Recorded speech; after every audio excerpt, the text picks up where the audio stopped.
지난 주일에는 속죄제를 준비하라 하셨는데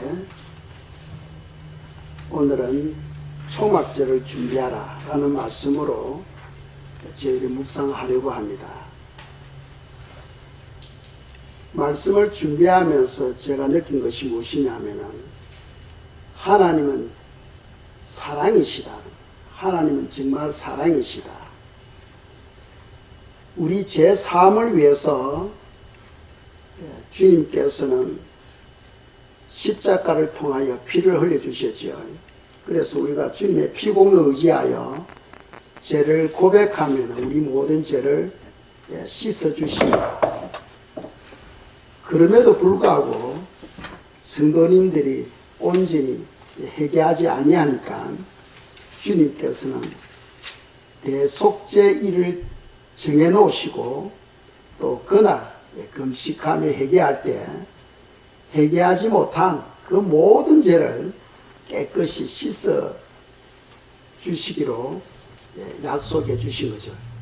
그러니까 죄 문제를 위해서 주님께서는 우리 죄를 속량하기 위하여 여러 방면으로 준비해 놓고 계신다는 겁니다. 또 사람은 은혜로 살아갑니다. 한순간도 하나님의 은혜가 없이는 우리가 영적인 열매를 맺을 수가 없어요. 그런데 이 은혜로 살아가니까 은혜가 필요합니다. 그래서 성경은 은혜를 위해서 은혜의 보좌 앞에 나아가라 하고 말씀하죠. 그런데 사실 우리가 이 일 저 일 바빠서 은혜의 보좌 앞에 나아가지를 못합니다. 그 말은 무슨 말이냐 하면 은혜 달라고 우리가 열심히 기도하지 못한다는 거예요. 하나님은 우리 약함을 다 아시고 우리로 하여금 은혜를 받도록 1년 동안 필요한 은혜를 받도록 우리에게 또 날짜를 정해주신 거예요. 이제 이런 것 저런 것 생각하니까 하나님은 정말 우리를 사랑하신다 하는 것을 깨달을 수 있었습니다. 교회가 절기를 지켜야 되는 이유에 대해서 지난 주일에도 또 그 앞에도 저희들이 잠깐 묵상했었죠. 한 4가지를 저희들이 묵상했었습니다. 왜 절기를 지켜야 되는가? 첫째로는 여호와의 절기이기 때문에 지켜야 된다는 거죠. 내 절기면은 안 지켜도 됩니다. 이스라엘의 절기면은 안 지켜도 돼요. 우리는 이스라엘 이름이 아니니까. 그런데 성경은 여호와의 절기다. 여호와의 절기고 또 하나님께서 나를 위하여 너희는 지키라고 되어 있어요.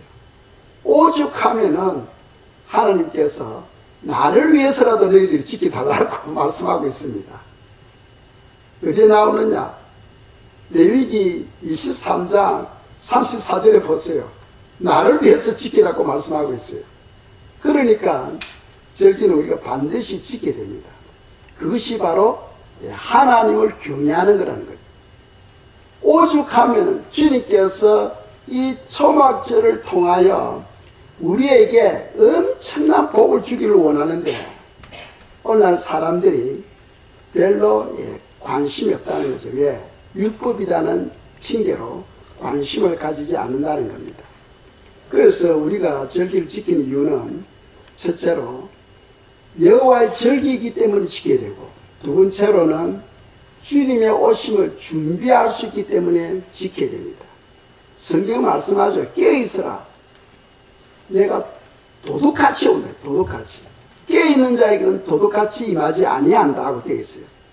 그러니까 우리가 절기를 지킴으로써 깨어있을 수 있잖아. 왜 그러냐 하면은 절기가 7가지가 있는데 봄 절기가 있고 가을 절기가 있잖아요.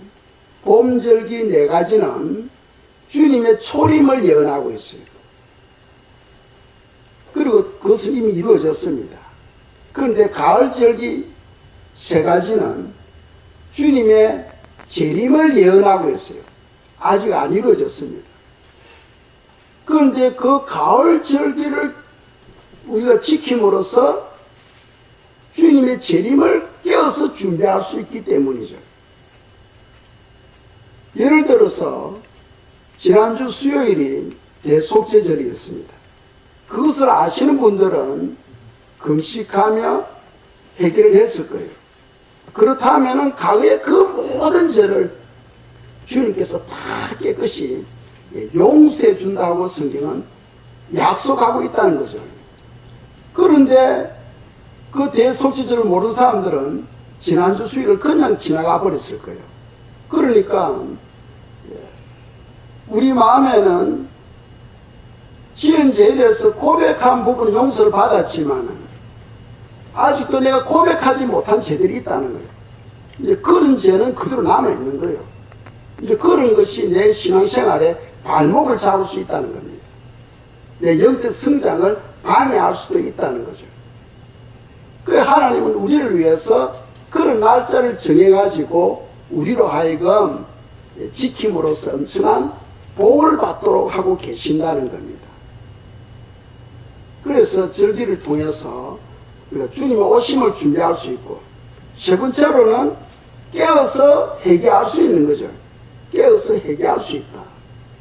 그리고 네 번째로는 절기를 지킴으로써 성도들에게 또는 후손들에게 주님의 그 역사, 하나님이 여전히 살아계시고 운행하고 계시고 지금도 일하고 계신다 하는 것을 우리가 교육할 수 있다는 거죠.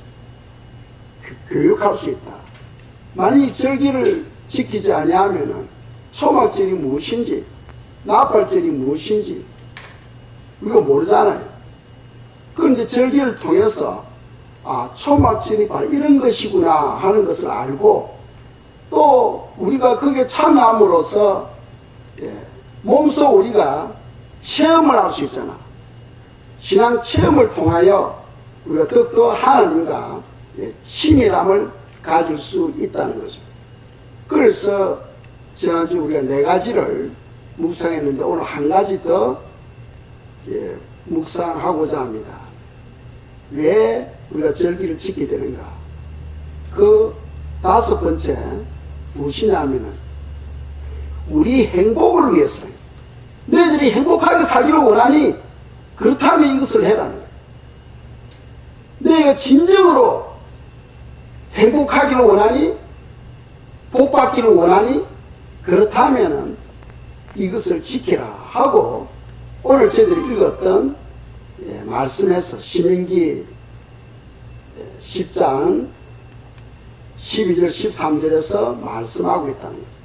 그래서 조금 전에 저희들이 읽었지만 그냥 읽었을 거예요. 한 번 더 저희들이 그 뜻을 생각하면서 읽도록 하겠습니다. 시작. 이스라엘아, 내 하나님 여호와께서 너에게 요구하시는 것이 무엇이냐? 곧 너 하나님 여호와를 경외하여 그의 모든 도를 행하고 그를 사랑하며 마음을 다하고 뜻을 다하여 내 하나님 여호와를 섬기고 내가 오늘 너의 행복을 위하여 너에게 명하는 여호와의 명령과 규례를 지킬 것이 아니냐? 아멘. 그러니까 하나님께서 우리에게 요구하는 것이 하나 있다는 거예요. 그것이 무엇이냐? 하나님을 경외하고 하나님을 사랑하는 거라는 거예요. 그렇게 할 때 너가 행복한 삶을 살 수 있다는 겁니다. 이스라엘 백성들이 예전에 바벨론에 70년 포로생활을 했잖아요. 그 포로생활을 했던 이유가 뭐냐면 그들이, 유대인들이 내 말씀에서 떠났다는 겁니다. 말씀에서 떠남으로 인해서 하나님께서 그들을 바빌론에 맡겨버렸다는 겁니다. 엄청난 사람들이 칼과 화살에 죽고, 그리고 살아남은 사람들은 포로가 되어서 바빌론에 끌려가서 70년 포로 생활을 했던 거죠. 하나님의 말씀은 진리입니다. 변함이 없습니다. 어제나 오늘이나 영원토록 동일합니다. 그래서 예수님은 진리시고 그분의 말씀도 바로 진리가 되는 거예요.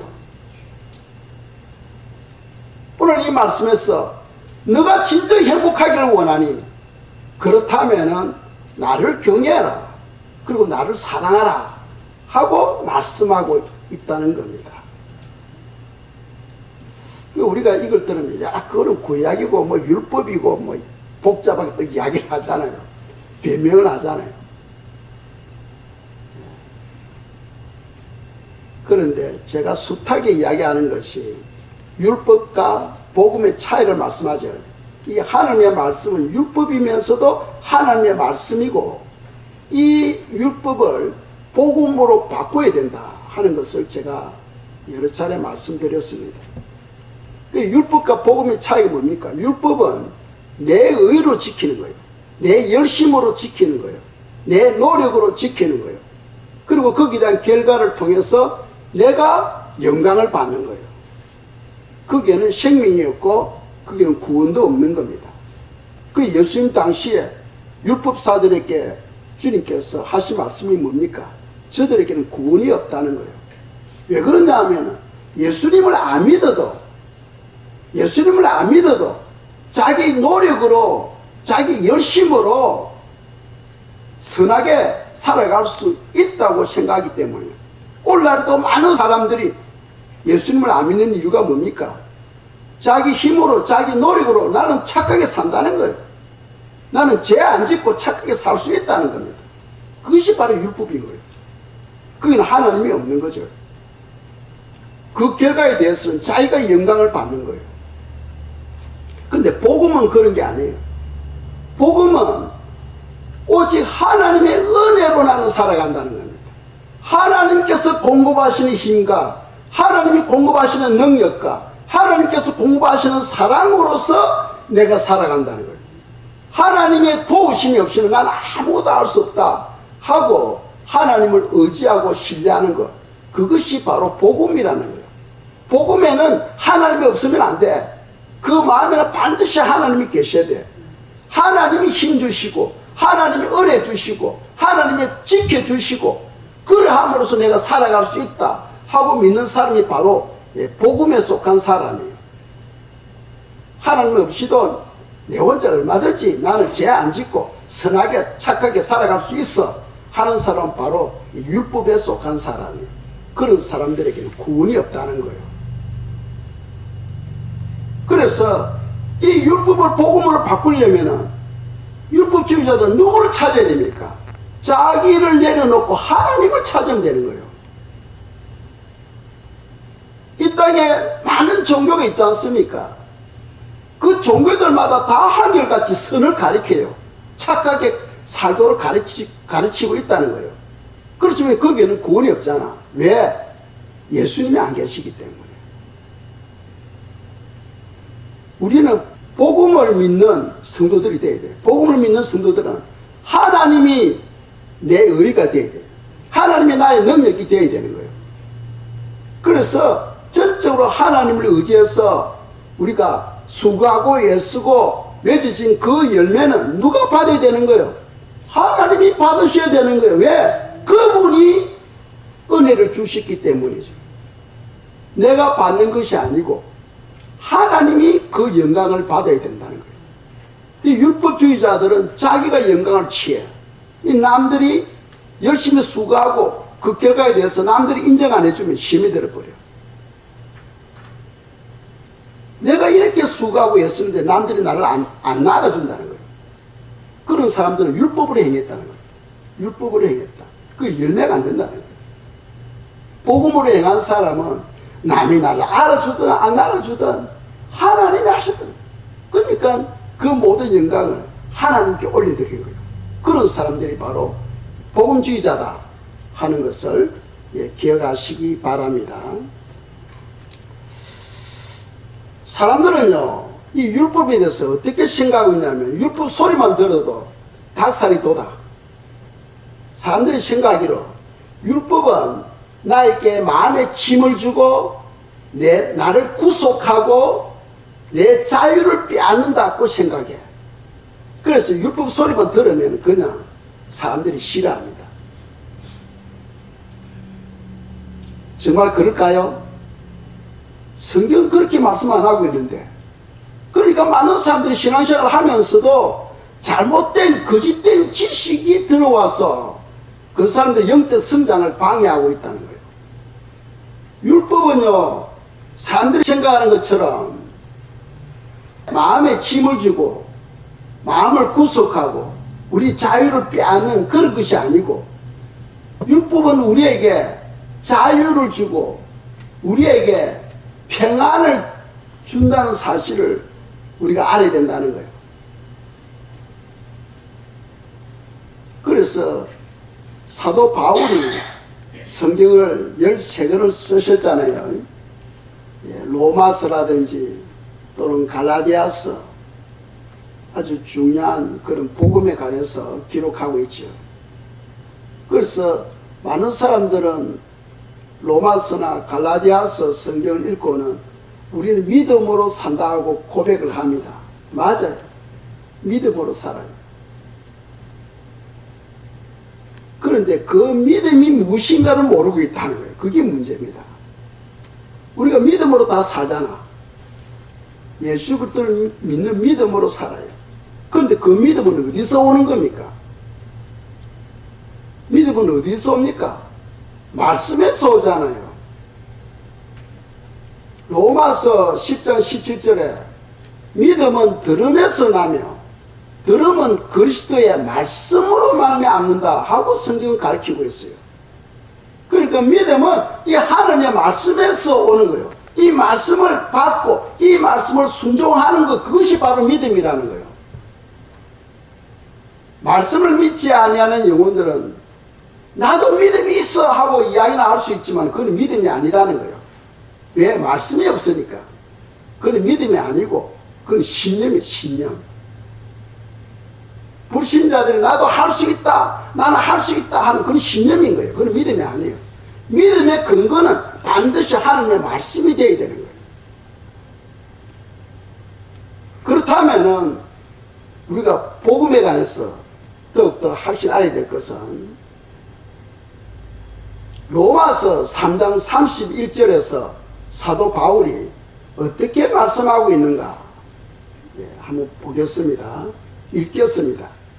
그런즉 우리가 믿음으로 말미암아 율법을 파기하겠느냐? 그럴 수 없느니라. 도리어 율법을 굳게 세우느니라. 아멘. 많은 사람들은 믿음으로 하면서 율법이 돼가지고 무시해버립니다. 그게 아니다는 거예요. 왜 그러냐면은 믿음은 말씀에서 오는 거예요. 말씀에서. 그러니까 믿음을 주장하는 사람들은 더욱더 말씀 되시는 이 율법, 더욱더 그 말씀을 지키려고 힘써야 된다는 거예요. 그런데 지킬 때 내 힘으로, 내 노력으로 지키는 것이 아니고 하나님이 공급하시는 은혜로 내가 지킨다는 거예요. 그래서 봉사를 하는데 두 사람이 봉사를 해요. 열심히 교회당을 빗자루질하고 베큐um하고 닦고 썰고 똑같이 합니다. 하는데 하나님은 그 외모를 보지 않고 중심을 본다고 했잖아요.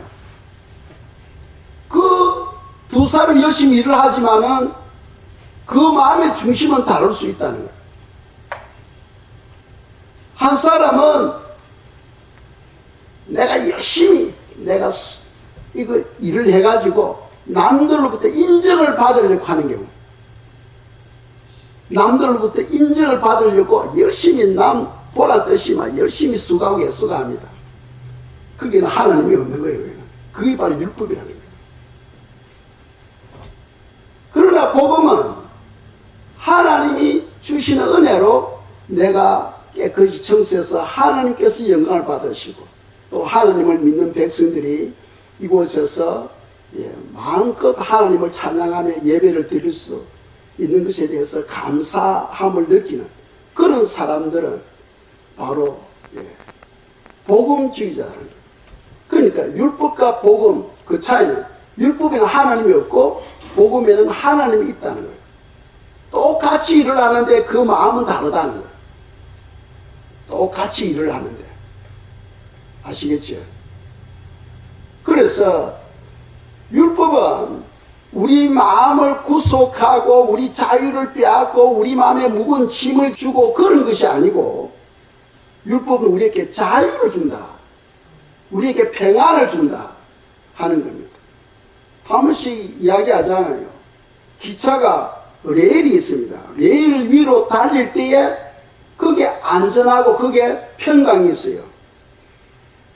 그런데 기차가 레일에서 벗어나면은 탈선이고 큰 사고가 나죠. 하나님은 우리에게 살아갈 수 있도록 레일을 주셨는데 그 레일이 뭐냐? 바로 하나님의 말씀이라는 거예요. 너희는 이렇게 살아라 하고 우리에게 이 말씀의 레일을 주셨다는 거예요.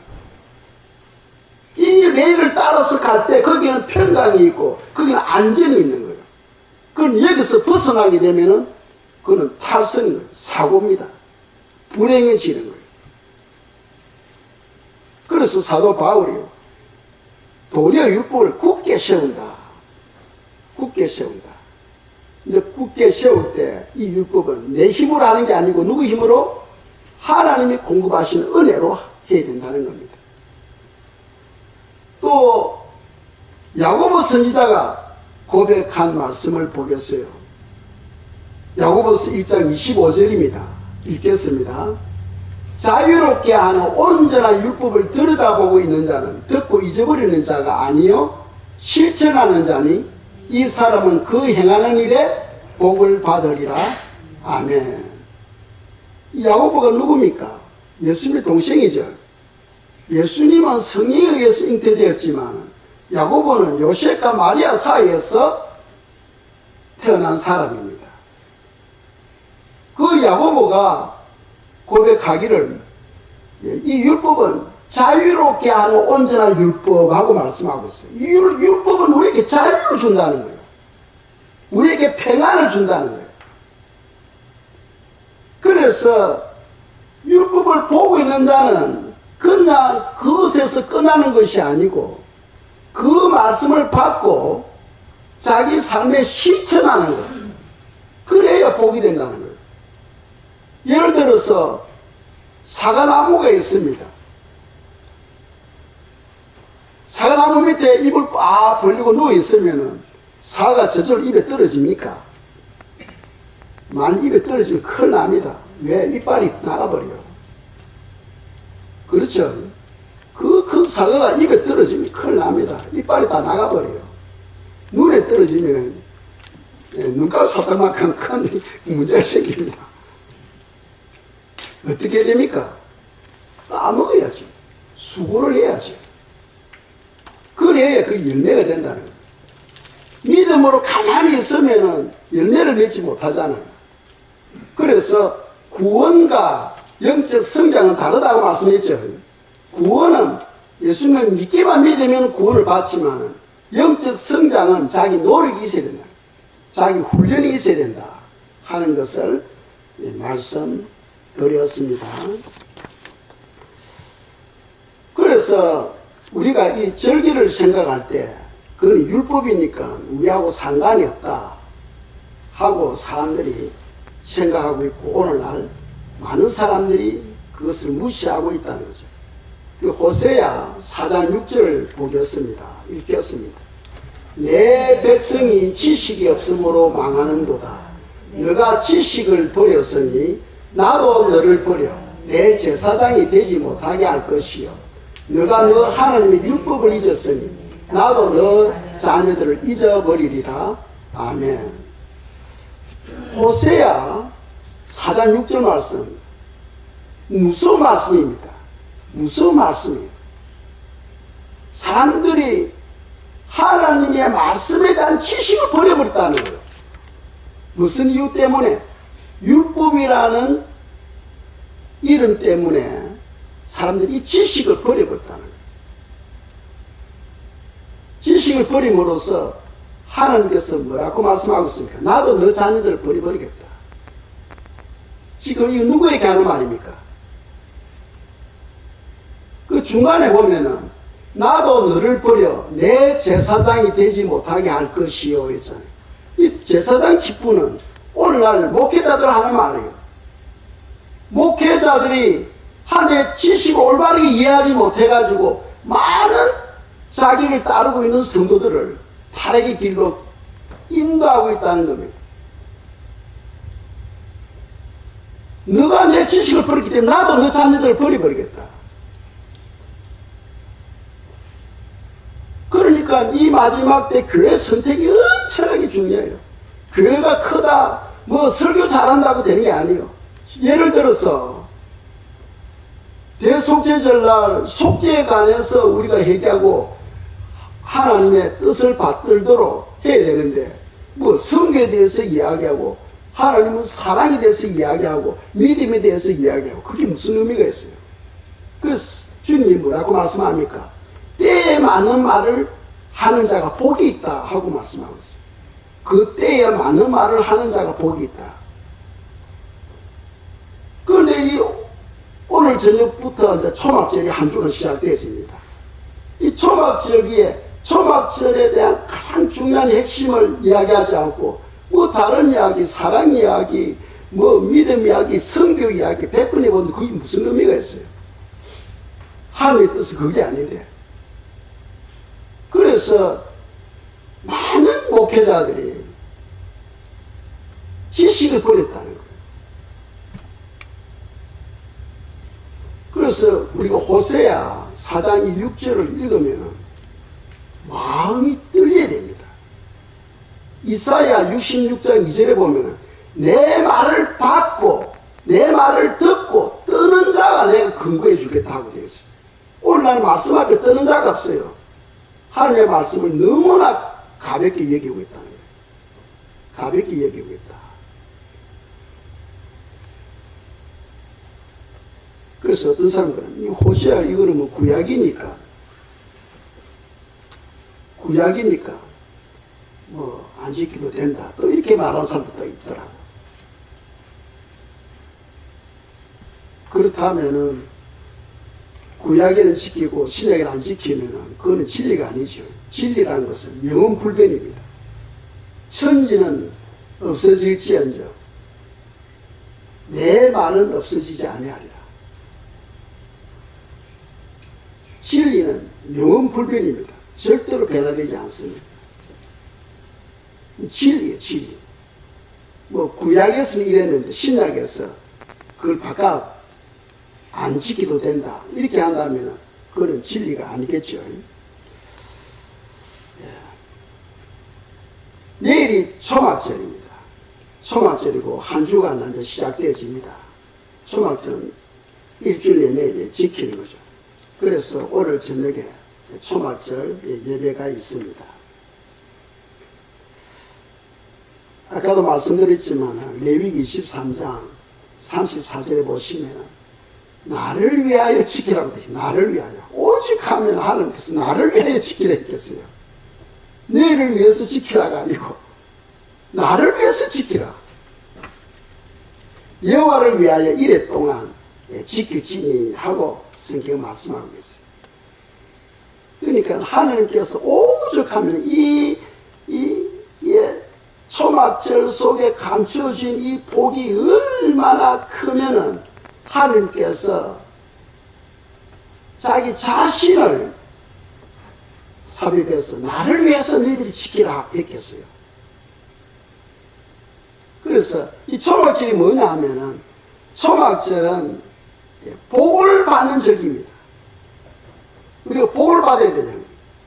복 받는 사람이 항상 행통한 삶을 살아갈 수가 있습니다.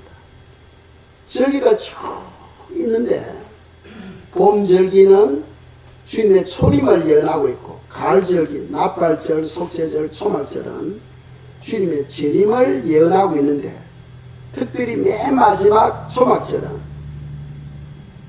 성도들에게 복을 받도록 하고 있잖아요. 그래서 스가랴 14장에 보시면 우리가 다 아시죠? 아마겟돈 전쟁이 끝나고 주님께서 이 세상을 다스릴 때에 어떤 나라든 초막절을 지키지 아니하면 무엇을 안 준다? 비를 주지 아니한다고 되어 있잖아요. 비를 내리지 아니한다. 그 비는 바로 하나님의 은혜를 말합니다. 은혜를 말해요. 하나님께서 은혜를 주지 않겠다는 거예요. 그 말은 우리가 초막절을 지킬 때 하나님께서 우리 1년 동안에 필요한 그 은혜를 내가 너에게 주겠다는 거예요. 우리가 은혜로 다 살아가는데 은혜가 필요해요. 그렇다면 은혜를 위해서 어떻게 하라고 되어 있어요? 히브리서에 보면은 은혜의 보좌 앞에 나아가라고 되어 있잖아요. 그런데 사실은 우리가 이 일 제일 바빠서 은혜의 보좌 앞에 나가지 못하고 그냥 하루하루 살아갈 때가 많습니다. 그렇죠? 성도는 은혜로 살아간다 하면서도 은혜를 구하지 않고 신앙생활을 하고 있다는 거예요. 하나님은 우리의 그 연약함을 아시고 한 날을 정해놓고 이 날을 너희들이 지킬 때 내가 그 은혜, 1년 동안 필요한 은혜를 주겠다 하고 약속하고 있다는 거예요. 그러니까 그런 걸 올바르게 우리가 깨닫게 되면 하나님의 사랑이, 우리를 향한 하나님의 사랑이 얼마나 큰가, 하나님 우리에 대하여 얼마나 큰 관심을 가지고 있는가 하는 것을 우리가 알 수 있다는 거죠.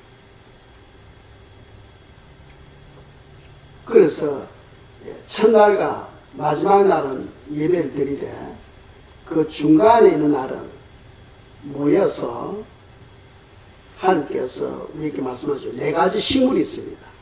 4가지 그 식물을 가지고 흔들면서 교회를 한 바퀴씩 돌죠. 매일 한 바퀴씩 돕니다. 그리고 7일째는 하루에 7바퀴를 돕니다. 그 식물을 가지고 흔들면서 7바퀴를 돌아요. 그리고 8일째는 관제축제, 하나님께서 이렇게 엄청난 은혜를 세를 위해서 우리에게 주셨는데 감사할 줄 알아야 되잖아요. 그래서 성도님들이 막 춤을 추고 찬양하면서 하나님께 영광을 올려드리는 것이 바로 관제축제예요. 그 언제 있느냐? 다음 주 주일 저녁에 있습니다.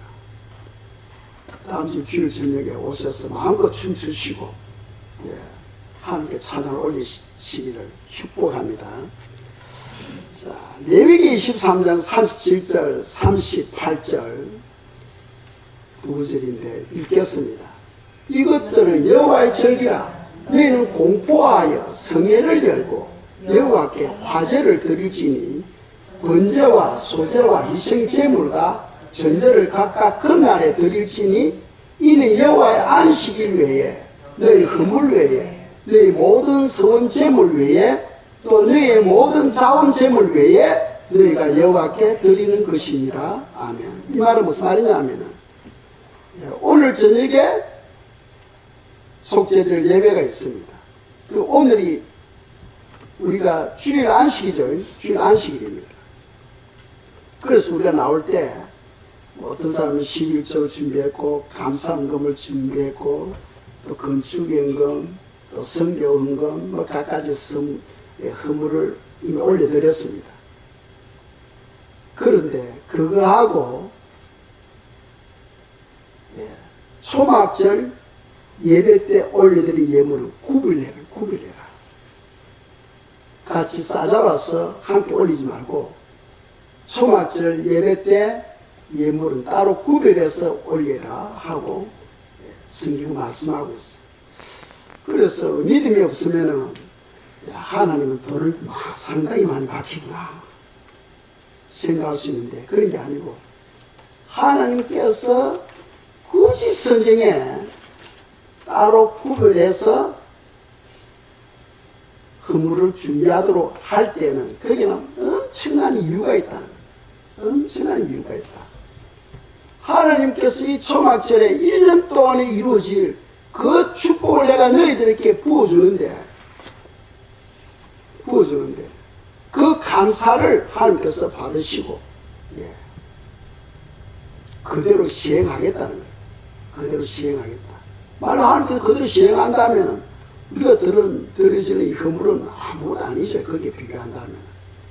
그래서 초막절 때 성도들은 4가지 식물을 가지고 흔들면서 하나님께 기도하면서 호산나 하면서 이제 우리를 구원하소서, 이제 우리를 행통케 하소서 하면서 기도하면서 장인은 그래 했죠. 제장님도 그래 했고 성전을 이 교회를 돌면서 기도합니다. 그래 할 때 1년 동안에 주님께서 그걸 책임진다는 거예요. 그래서 구체적으로 첫째 식물이 뭐냐 하면 아름다운 과일입니다. 아름다운 과일, 뭐 포도, 대추, 감, 오렌지 여러 가지 과일들이죠. 그 과일을 가지고 돌 때에 하나님께서 1년 동안의 풍성한 양식으로 채워주겠다 하는 그런 약속입니다. 두 번째로 종려나무 가지를 가지고 흔들면서 돌아요. 종려나무 가지는 무엇을 상징하냐면 이스라엘 백성들이 애굽에서 나와서 엘림에 도착했을 때에 그 엘림에는 70그루의 종려나무가 있습니다. 종려나무. 이 종려나무가 주는 의미는 평강과 안식을 말합니다. 1년 동안에 하나님께서 너에게 평안과 안식을 주겠다는 거예요. 종려나무 가지를 흔들면서 도는 그 의미는 1년 동안에, 한 해 동안에 너희들에게 평안과 안식을 주겠다 하는 그런 의미입니다. 세 번째로는 무성한 가지를 가지고 흔들면서 도는 거예요. 무성한 가지는 뭐냐면 생육하고 번성하는 복을 너희들에게 주겠다. 사업하는 사람은 사업이 잘 되고 자녀들이 건강하게 자라고 손으로 수고하는 것, 그 모든 행사가 다 형통하도록 해주겠다 하는 그런 의미가 그 속에 포함되어 있습니다. 마지막으로 버드나무 가지를 돌고 흔들면서 돕니다. 버드나무 가지는 무엇을 상징하냐면 버드나무는 물이 없으면 금방 말라버려요. 그래서 버드나무는 강가에서 자라잖아요. 이 물이라는 것은 하나님의 은혜를 상징해요. 은혜. 하나님의 은혜. 그래서 버드나무 가지를 돈다는 것은 하나님께서 1년 동안에 필요한 은혜를 주시고, 사실은 우리가 은혜를 받으려면은 은혜의 보좌 앞에 나와서 기도해야 돼요. 기도할 때 주님께서 은혜를 주시는데 우리가 은혜를 받기 위해서 그렇게 기도를 못 하잖아요. 그러니까 주님께서 한 날을 정해놓고 이 날에 너희들 할 때 내가 1년 동안에 필요한 은혜를 너희들에게 주겠다고 약속하고 있는 거예요. 그래서 네 가지 그 과일과 과일나무를 또 무성한 가지 또 버드나무 가지 이것을 하나 묶어 가지고 우리가 작년에 그 가지고 돌았잖아요. 그렇게 하라는 겁니다. 그렇게 할 때 주님께서 그런 축복을 주겠다 하고 약속하고 있는 거죠. 그래서 하나님께서 참 우리를 위해서 영양가 있는 음식을 만들어서 야 너희들이 이걸 먹으라 할 때는 우리 육신에 많은 도움이 되니까 주님께서 하신 말씀이거든. 근데 우리는 이런 핑계 저런 핑계 대면서 그건 다 율법이야, 그렇게 안 해도 다 뭐 은혜 받을 수 있어 하고 외면하잖아요. 자, 거기에서 하나님 봅니다. 너가 진정으로 나를 경외하느냐, 나를 사랑하느냐, 안 하느냐, 거기서 우리 믿음이 결정되어지는 거예요. 거기에서 우리 믿음이 결정되어지는 거예요. 하나님을 경외하는 자는 하나님의 말씀 앞에 떠는 자입니다. 떠는 자예요. 그리고 하나님의 말씀 앞에 떨면서 하나님을 사랑하며 그 말씀을 하나님이 공급하시는 은혜로 지키려고 할 때에 그 사람 삶에는 행복한 삶, 평탄한 삶, 행통한 삶, 악이 침범하지 못하고 하나님이 우리의 방패가 되어주십니다. 그래서 시편 34편에 보시면은 여호와를 경외하는 자에게는 천사가 둘러서 울타리가 되어주신다고 되어 있잖아요. 하나님을 경외하는 자에게는 하나님이 천사를 보내가지고 그 사람 삶에 울타리가 되어주셔서 어떤 바이러스도 어떤 악한 것이 침범하지 못하도록 하나님께서 막아주신다고 되어 있어요. 그러니까 이런 엄청 우리에게 복을 주기 위해서 제정해 놓은 이 절기가 얼마나 중요합니까? 모르면 그냥 넘어가. 알면은 이걸 무시할 수가 없어. 알면은 무시할 수가 없어요. 아무튼 주님께서 이 초막절을 우리를 위해서 제정해 주시고 이 날을 꼭 지키도록 우리에게 근거하고 있다는 사실을 우리가 생각하면서 우리 성도님들 기도하시면서 준비하시면 감사하겠습니다. 이 시간 기도 드리겠습니다.